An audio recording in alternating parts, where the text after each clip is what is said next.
email is like definitely overcomplicated nowadays. But like if you really kind of systems think it and kind of, break it down to its core components and really like what is email, it's literally just like communicating human to human. That's really all of it. That's what it is. All right, yeah, we're here. So, um, oh, actually, this is episode 10, so I thought that was kind of cool. Yeah, double Yeah, digits. double digits, man. So, back at it, episode 10, to the Sauce Pod with the Sean B, Sean G. That's what I'm talking about. Yeah, so it's been kind of a wild last month, really, because like especially in this e-com world, you know what I mean? You got Black Friday, I got married, you got engaged, just all kinds of Yeah. crazy stuff going on. And just another buddy of ours, he just got engaged just like a day ago or something like that, 2 days ago. So super cool for him. But yeah, I think yeah, you're gonna lead this one, and we're just gonna kind of talk about email marketing for e-commerce brands. And so I'm really excited about this. Yeah, exactly. All things emails is kind of our bread and butter of what we do day in and day out. So what we know best, and there's been a few things that we're kind of talking about lately, and we'll get into those. Hmm. So yeah, we're basically just going to focus on the flow side, but some of this will pertain to campaigns as well. Um, Hmm. so we're gonna dive right in. The first thing, I guess, the first thing that you would when you're looking to set up your I guess your brand. We Hmm. recently been working with a pickleball brand, so maybe I can use that as an example. Right on. They are launching at the beginning of the year. They're working on getting all of the pickleball paddles, in Hmm. stock. The shipping containers arriving, I guess you could say. And so they reached out to us. We had worked with them on a different brand, and still are, which is a really cool brand. And then they're saying, okay, we're looking to start this pickleball brand, and we need to set up everything on the back end for our flows so that this is a Hmm. smooth launch when we push this website live. And thankfully, they're really great to work with. They got Hmm. the designer Richard, and then Doug is kind Hmm. of like a mix between, what would you say, like visionary and integrator? He definitely Yeah, he has a dude, vision, but he puts he it, is a one-stop shop kind of guy. Yeah, yeah, he's yeah, like very powerful in the visions department, but then also is able to get things done, which is like really really unique. And I think you might be kind of in that category as well, like being able to take. I think we talked about on one of our other podcasts, the difference between visionary and integrator. But you can yep. take a quiz, I think, on one of their websites. Um, Rocket Fuel. And yeah, I think you were actually kind of in the middle between the visionary and integrator, which Yeah. is kind of unheard of, but it's extremely powerful. And so um, all of my other buddies that are starting brands, I'm like, you got to talk to the other Sean. You know what I mean? Like you're They the were all saying that at the wedding. Yeah, that was funny. right. You got to talk to the other Sean, not me. Like I can come up with some cool ideas. You know what I mean? But like and it's like a mixture. And I know this isn't what the topic of today is, but I'm really passionate about like the power of being a visionary, but then also having the integrator, because man, you could just be coming up with ideas, because ideas are all day. You know what I mean? And I know the visionary isn't really isn't much or all about visions, because there's like other Oh yeah, components to there's so it. much more to it. Yeah. Like relationship building and just like having a pulse on the market. But yeah, if you are interested in that kind of talk, yeah, we definitely have like a podcast on that stuff. But not to derail you, buddy. But yeah, keep No, going. not at all, because I do think we just got done with like our annual meeting Hmm. for 2023, and part of that's like also, putting your rocks in for like what you're going to accomplish in Q1. Hmm. And I definitely think we could do another thing on those, like the traction meetings, because Oh I man. I love those. And even some of the brands we've worked with use traction as a kind of a guidebook for how they run their business, and we do, It and really is, man. it's amazing. It's Yeah. It really is. The EOS system, just having an operating system for your business is like extremely important. One of my favorite components of it is the accountability chart and making Yeah, sure everybody's accountable for that one particular thing. But yeah, super cool. cool. So Yeah, it's yeah, good stuff. so the bread and butter pickleball is getting Hmm. launched at the beginning of the year. So we kind of hit the ground running working on their flows. So first thing, and even after we got their flows finished, it's like, okay, well, we've got some minor changes that we want to make. Just want to button things up as far as font. They're really big Hmm. on brand, which is what I love about them. So Yep. they had tone for the copy, Yep. they had, font colors. And so we went in and it's like, okay, cool. We've got the full flow built out. What are the first ones that, if we want to launch this 2 weeks sooner than what we thought we were going to, what are the first flows that we needed to push out? And I was like, oh, this is cool. Like, I love this conversation. So for us, it was like, okay, well, let's obviously your welcome flow. And so Yeah, we can kind of riff on welcome flow for a little bit. for sure. I, I think I one of the love Welcome easiest, Flow. Yeah, yeah, it's like brand building, nurturing. It's kind of directly for people that don't know who you are. You know what I mean? So if you're whether you're doing like organic, people are finding you organically through like Instagram and Twitter or whatever. But then also like top of funnel, like acquisition, media buying kind of stuff. People basically driving the traffic to your website and then capturing those people via email and then like nurturing them. I think is like the best. Like I love the branding component of like building brands and like e-commerce, and that's one of my favorite components of it. And it's like you know I don't know where you're going, like how much we're talking about this, but uh, yeah, definitely having like communication and like telling the people, about your brand and what it stands for, really the DNA of it. So, I mean, yeah, exactly. like this is an awesome topic. Yeah. I- so the purpose of the welcome flow is essentially to introduce people to your brand and get them to Hmm. kind of make a first purchase, whether that be right away or maybe just they're kind of in the interested phase and they're just checking you out, maybe versus your competitors. I do want to say, like, just stepping back, email as a whole, like, I'm still really kind of constantly surprised in a good way that like how powerful an email list still is. Oh That man. we're running coming into 2023. And this has been just a communication system, form of Yeah. communication for a long time.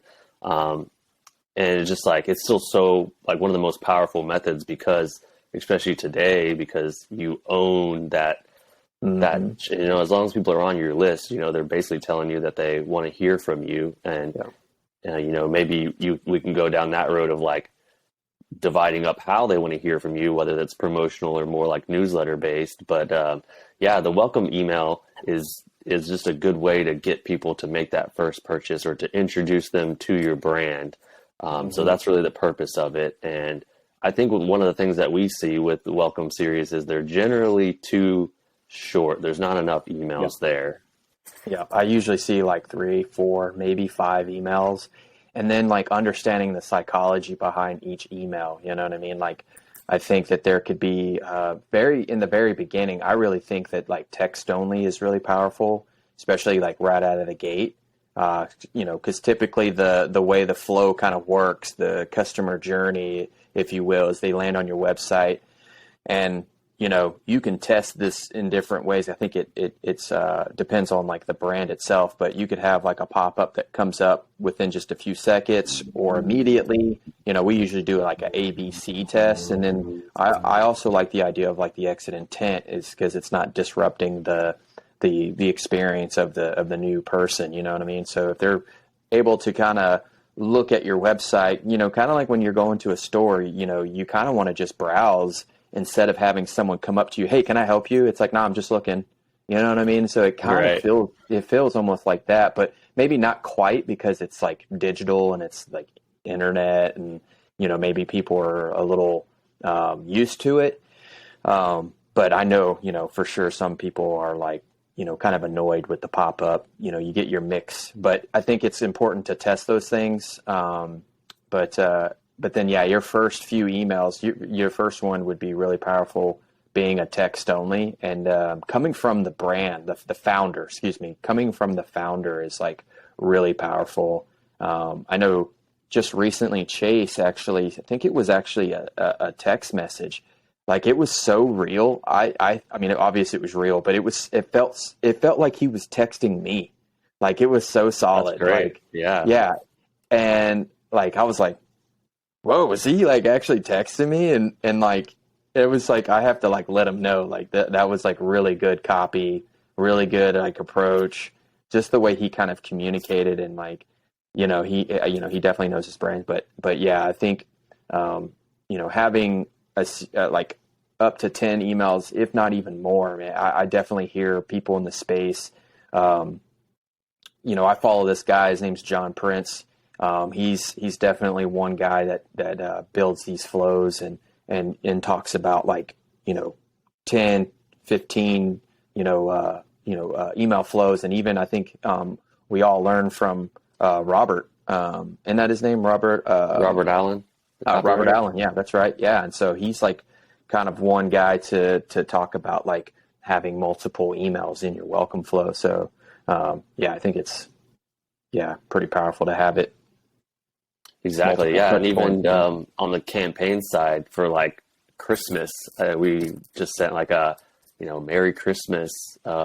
Actually, this one was it was just a thank you for shopping for Black Friday. That's what it was. We've got the Christmas ones coming up, uh, Nice. Christmas next week. But yeah, with, with like Lorenta Nuts, we sent that one that Hmm. was just text only. And it was like, hey, thank you for shopping during our Black Friday. Like, you mean a lot to us. And then this professor responds and he's like, this is exactly why I shop from you guys and why, I will only come to you when it comes to, getting my like, these different items because you guys like are really like thoughtful with your messaging. Hmm. And I just thought that was really powerful. And I'm glad that Sam shared that with us. Yes. Because that's like I get like enjoyment. That's what we do every day, and you don't always Yeah. hear back from the customer that hey, like we really appreciated this, and they thought it really came from Sam. Like he helped write it, but like ultimately, he really had like a small hand in it, and Sure. Sure. but I just thought that's the power of like a good, nice text only email, whether it be on the campaign side or the flow side. It's just, we do love to see a nice, pretty, designed email, Oh, for but, sure. every now and then you got to kind of balance that out with just something, like you said, from the founder that's, just has a nice, like thoughtful, like heartfelt message. Or even something simple as like, whoops, we messed up, like shipping delays or something out of our control. But, kind of having that, oh, the founder is not just completely absent from the brand, they are in it in the trenches. And so good text only email and a nice long welcome series would be the takeaway there. At least 5 emails. I'd say go up to like 7 to 10, honestly. Yeah, I agree. I think messaging is extremely important just on based off of what you're saying with that customer. I think email is like definitely overcomplicated nowadays. But like if you really kind of systems think it and kind of break it down to its core components and really like what is email, it's literally just like communicating human to human. That's really all of it. That's what it is. And so if you can Yep. remove the robotic, like buy my shit, and like come back to the basics and the foundation of what email actually is. I think the first email, like, I might butcher this. I think it might have been back in the 70s was like technically the first email. So, I mean, email's been around for so long and it's literally meant for human to human communication. And so if your brand can do that, and if you as a founder can stick with the communication and talk to your customers as if you were literally talking to a friend, like just like how you were saying, like that, oops, I apologize, like the shipping delays, like people make mistakes, humans make mistakes. It's just like normal. But if you don't like show that, like being vulnerable and transparent, that kind of removes the human component out of it. You know what I mean? So if you can implement those types of things, I think it's just you're just like ahead of the game, you know, Yeah, compared to all these other brands are doing it. exactly. And so, when it comes to like the marketing side, I like how Alex Hormozy kind of breaks it down where he's like, there's multiple ways of communicating and reaching your audience. There's like one-to-one, which is you were talking about. That's how email started. Now on the Mm-hmm. marketing side, it's like one-to-many, like where it's a brand reaching out to the full Exactly. email list or a segmented piece of that, which is, many people, thousands of people. But like you said, I think you hit the nail on the head where it's like, even if you're doing one-to-many, it should feel like I'm speaking to you. I'm not Exactly. speaking to a bunch of yous. It's Mm-hmm. to you, right? This is who that messaging is for. And so, you Exactly. hit it right when you feel like, oh, did he said this to me? Like, that's Yeah, so yeah. cool. Like it felt so cool. I got like little twinkles, like I was like, oh shit, damn, Chase is fucking texting me right now. But yeah, it's solid. Just keeping the human to human, the one to one. Personalization is like really powerful when done correctly, you know, and then segmentation, obviously. So it's like a mixture between the personalization, using your name, or even like we work with some brands, and I've seen, like where you can use that special code inside of your email where it's either says your name, but then default says, hey there, or Hmm. some brands I've seen say like, hey dude, like, and if it makes Nice. sense for your brand to say dude, then do it. You know what I mean? That's like, it's not necessarily calling me by my name, but like my friends call me dude, bro, you know what I mean? Like, that's just kind of part of like the messaging and like Brew, the tone. Huh? Brew. brew, Dude, like brew. yes, dude, like I want to start using that. Like I think it's like South Africa, Cape Town. These guys are calling each other brew, but it's BRU and maybe like two dots above the U, brew. I don't know for sure, Okay. but it's brew. Uh and then like in America, brew is like beer. So I'm calling all my buddies like, beer, which is kind of cool because I love beer. So then I love my friends. So I'm going to start calling my friends brew. Yeah, I like brew a lot better. Like, I feel like when I hear BRU, it's like maybe we Americanize it and we're like, bruh, that's where bruh Bruh, came from. that's It exactly. took me a while to come around to that. I really hated that. And I never Yeah. call anyone bruh, but like, Bruh. I was Like like, I is do that it where as a that came joke. from? Yeah, Yeah, right. I'm like, totally. bruh. It's kind of a meme thing, like I get a little like carried away with Totally. some of my words and noises that I do, but yeah, like being able to personalize that and call somebody brew or bro or like I've seen gorgeous depending on the brand. Hey, gorgeous, you know what I mean? Hmm. Stuff like that, like little things like that. I think is really Yeah. powerful. And So, I'm personally not a fan of the first name personalization, but like one mhm. place that I did see that I thought it was really cool was in this kind of segues nicely into the abandonment series, Yeah, which would be like your next thing down the like the next funnel. flow, right? Yeah. The next thing that for bread and butter that we prioritized after Welcome was like first time post purchasers. But Hmm. we'll get into that after let's do the abandoned series. But Sure. so Yeah. first name, like I saw someone stick first name personalization into the abandoned cart. It was like Sean, like you've abandoned this item. So I'll Hmm. back up. The abandonment series can be across multiple touch points. So we can Hmm. start with the farthest touch point, which would be the checkout. Someone goes Hmm. all the way to the checkout, they abandon it, and customers are pretty savvy these days. They almost, I feel like, will do that on purpose just to see there's a Yep. coupon, behind Yep. that. And but I thought this was really cool. Like, usually with first name, it's like you said, it's like, hey Sean or hey there as a fallback if your name isn't on the profile. Sure. But yeah, not so much a fan of that, but I don't think it. I'll say I don't think it leads to more conversions. I guess like Sure. it's the Sure. same to me. But like in the abandoned cart, I thought this was really cool, where it was like come back to your cart, and it was like Sean's cart. He put it Yes. on the CTA button. I was like, that's kind of cool. Like it is That is my cart. cool. Like Yep. it was. I've never seen that before, so I thought it was a really nice Same. touch. No, I love that. Yeah. And you actually mentioned to me the other day with SMS, like you made a really good point with like the first name basis on SMS is not really a thing.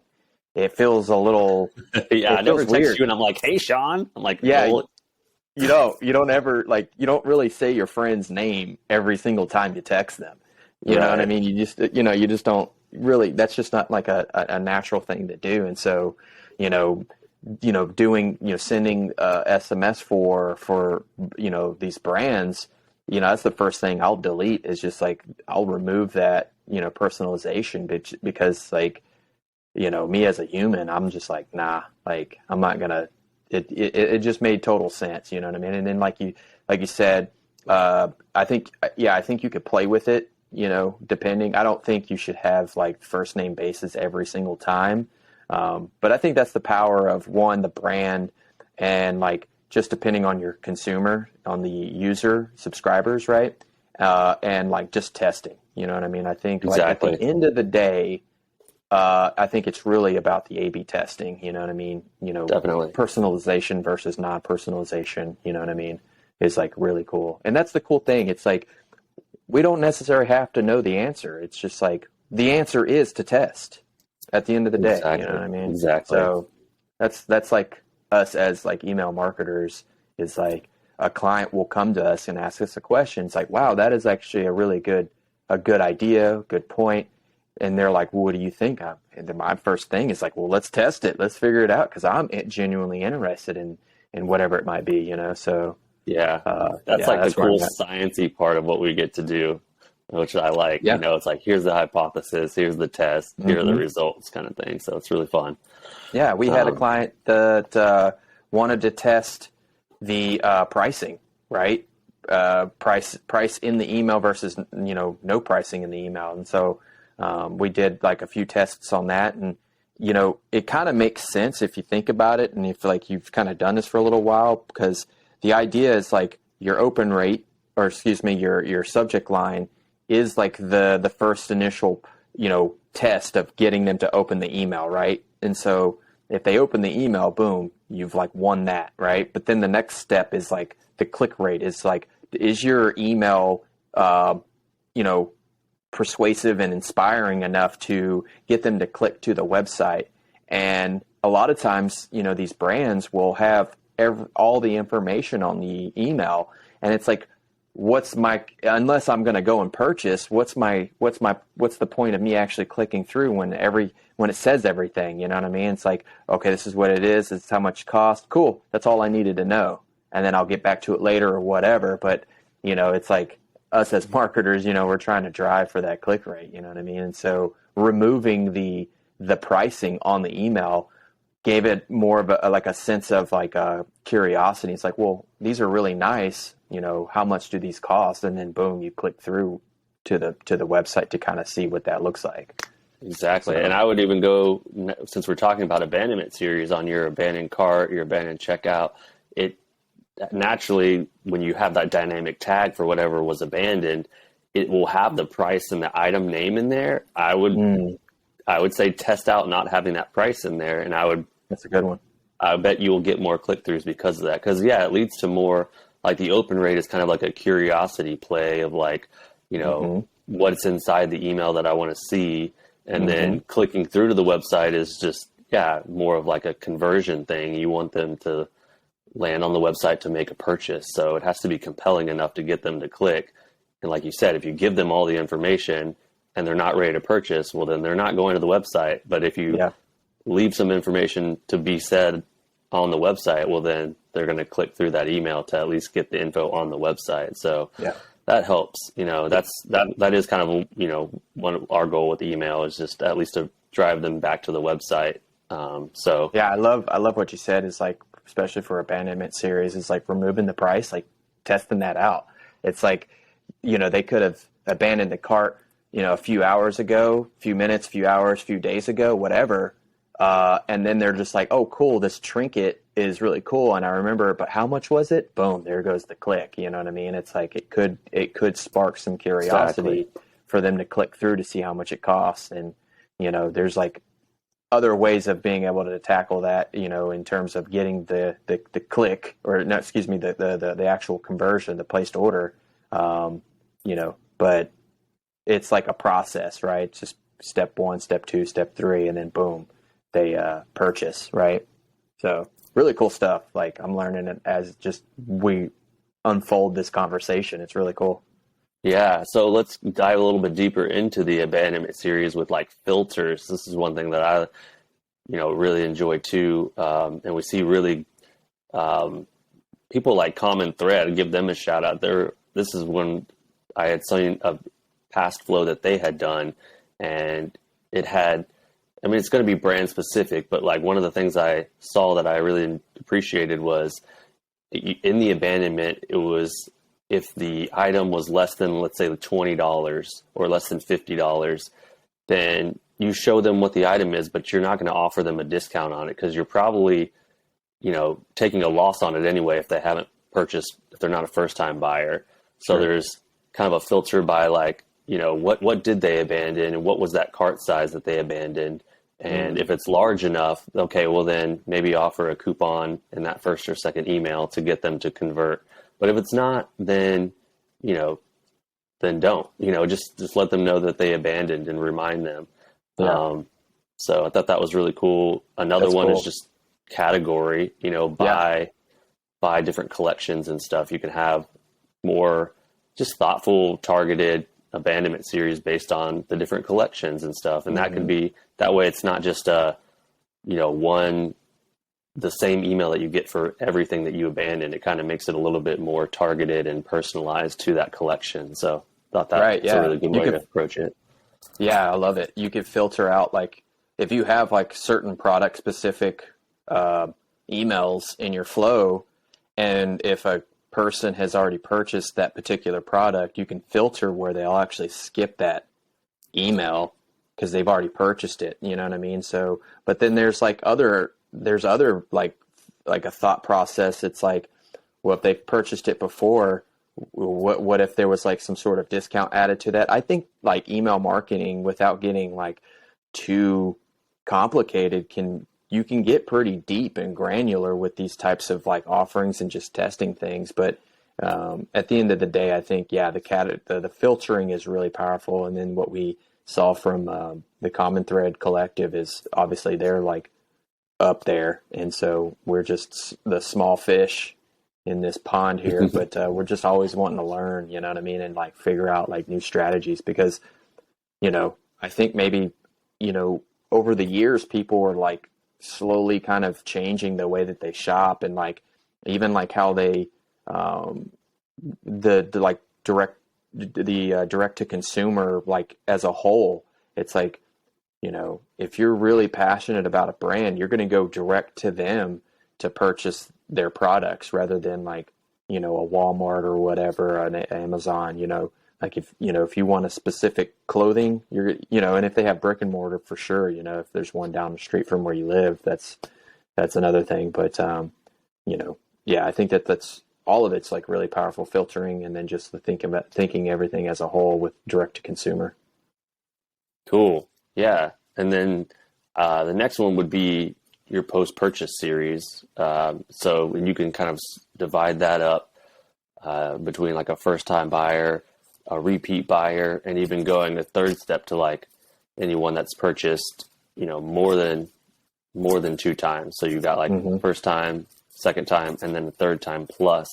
Sure. And kind of at that level, you would kind of almost consider them someone to be a little bit more of an advocate and maybe VIP. try to VIP, maybe bring them onto like an ambassador program at that point, try to get them, to bring you some UGC, things like that. But so, yeah, That's your post-purchase unpaid is still really salesmanship, man. powerful.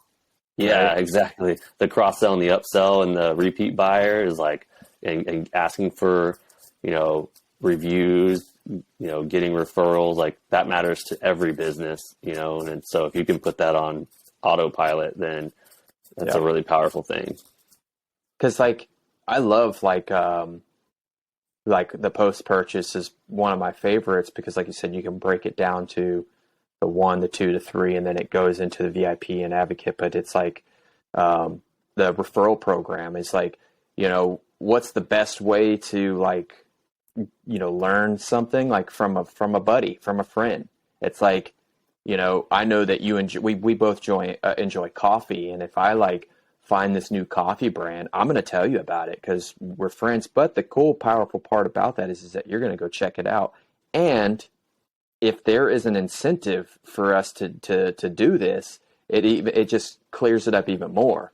And so I feel like if they are offering me money or a discount, and then I send it to you, and then they offer you a money like or some sort of discount to actually purchase the coffee, it's like a win-win, hands down. And I think that a lot of times that's like more powerful than some of the expensive like top of funnel stuff. Hmm. Absolutely. Yeah. So that was really it. That's kind of like the basics of email without going too far down the rabbit hole. You know, your welcome series, your abandoned cart, abandoned checkout. We go even a little bit more granular with like, you know, browse and active on site. You can have some fun with those. Maybe we could talk about that. We had that one like cannabis brand, and that was kind of where what I always think of was like, or maybe it was CBD. No, it was cannabis. And it was like, you know, the active on site where they really haven't looked at a product yet. They just kind of hit the site and then maybe got distracted and left. And it was like almost like profiles of like, who are you? Which kind of like character do you resonate with? And we can give you recommendations based on that. I always think of that. I just thought it was super fun, like cheeky way of approaching that. It's fun, and that flow can be kind of creepy at times. You know, it's like you literally have never been on this website. Excuse me, you have been on the website, but you haven't spent that much time. You know what I mean? You're not even really moving around, but then all of a sudden you're like, oh shit, I got an email from this brand, this website. I didn't even really do much, but then it's like if you can put humor into that, it kind of removes the whole creepy vibe. You know what I mean? So if you can. Yeah, it was really cool. It was like a California cannabis delivery company, and that was in our early days. And so, like, I think about it now, and you know, they only wanted us to set up a few flows, but I think that's like a tough niche, really. Like, especially like, you know, CBD could be one thing because I think it's a little more accessible in you know, more areas, but like actual cannabis is like maybe more difficult. But at the same time, you know, now that I think about it, they weren't really selling cannabis. They were just selling the I guess the delivery of it, you know.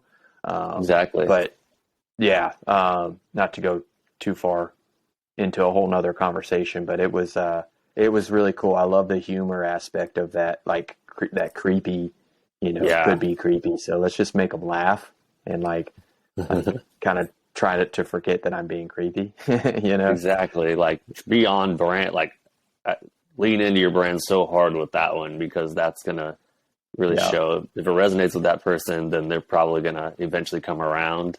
And if it doesn't, then they're not for you, you know? So don't make it generic, because then no matter what, you're probably going to turn that person away. So exactly. Yeah, you want to stand out a little bit. You want to stand out, especially that kind of brand. You know what I mean? You definitely want to put some humor into it. So I thought it worked out really well.